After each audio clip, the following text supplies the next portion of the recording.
Так, юзер, тра-та-та, нет слов, видимо, эти портреты работы Николая Фешина, написаны блестяще, прекрасный колорист.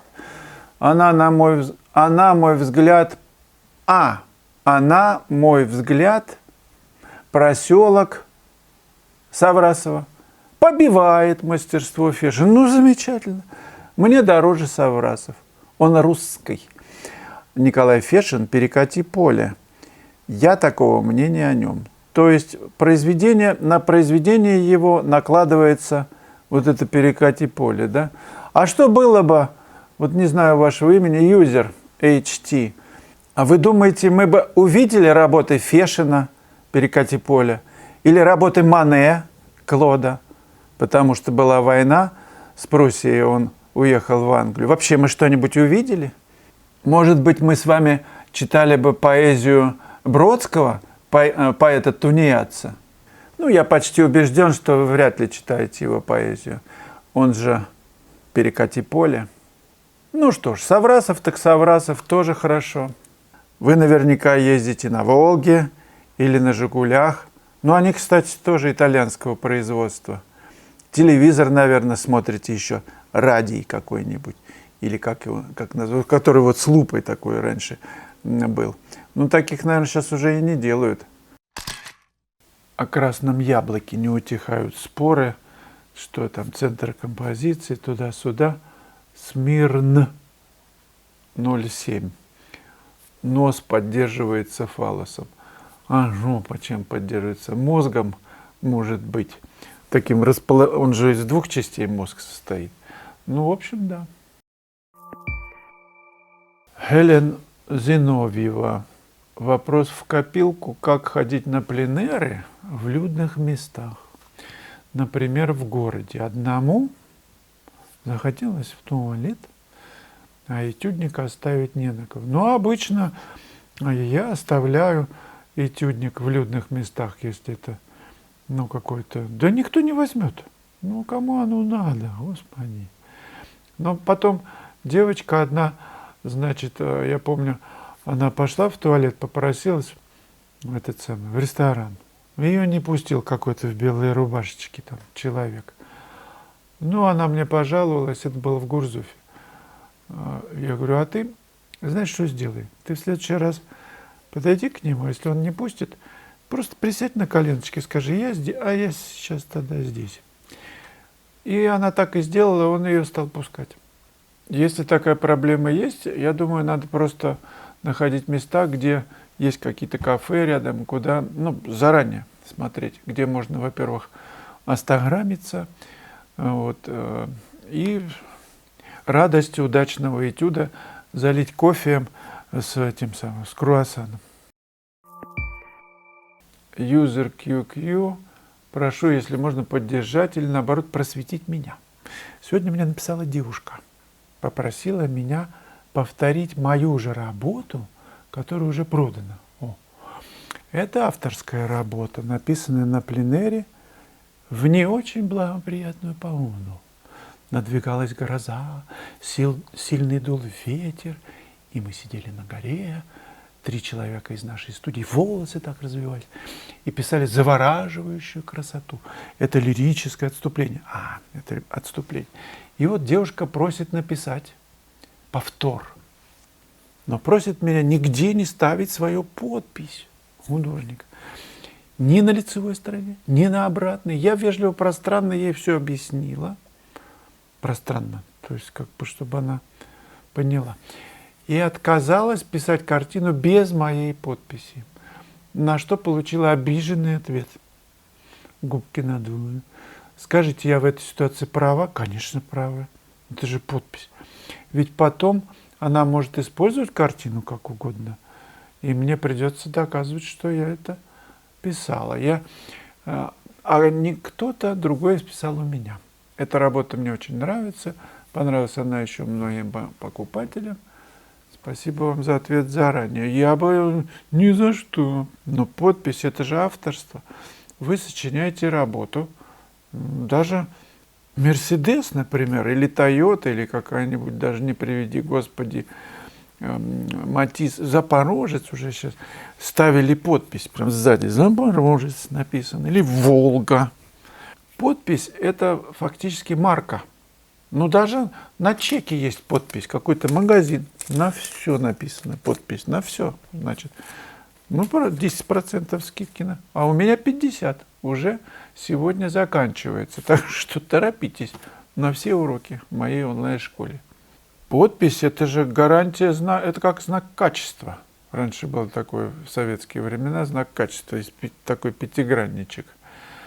Ну да, это ваша марка. Вы лучше не надо соглашаться без подписи. А что она хотела, интересно узнать? А вы у нее узнаете как-нибудь, кого-нибудь подговорите, чтобы вы узнали, что она хотела с вашим произведением делать. Вот это очень интересно.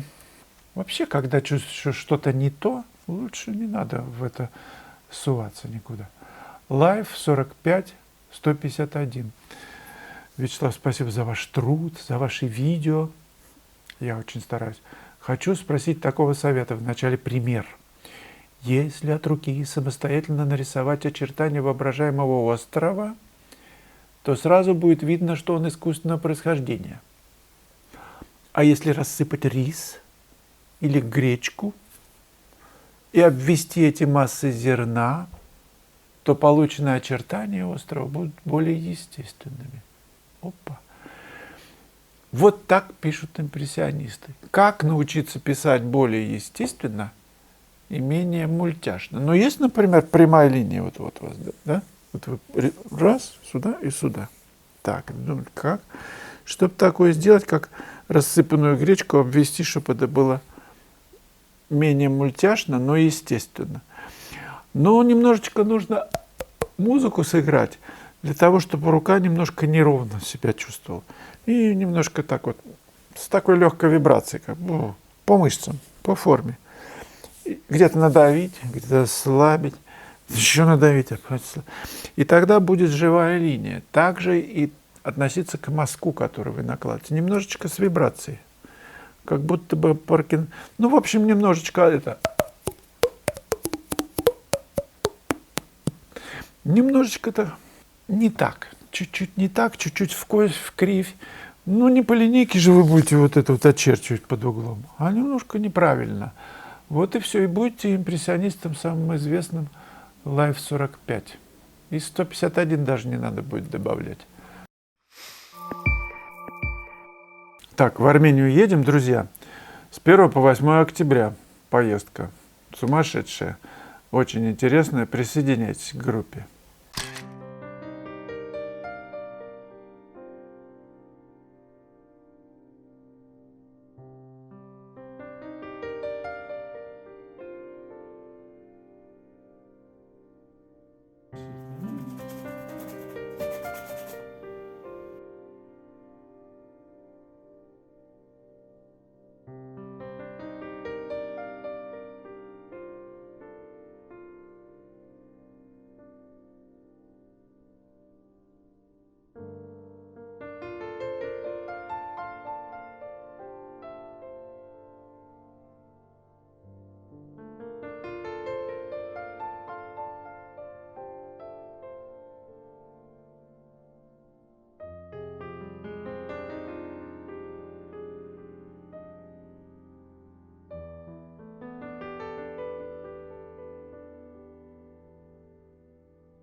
точно, сама рисуешь. Да.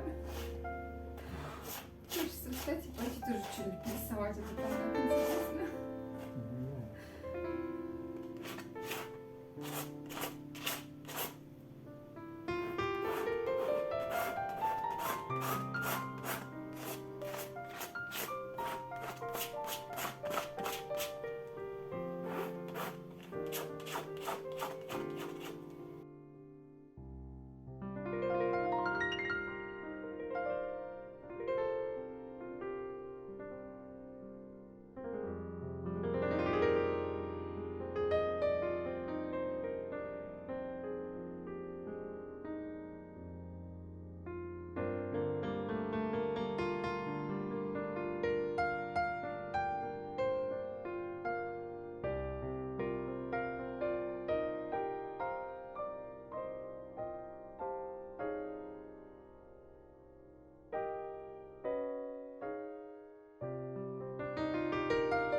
Не забывайте, друзья, подписываться на канал, лайки ставьте, комментируйте.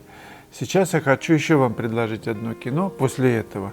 Называется «Как научиться хорошо рисовать». Ну, пока.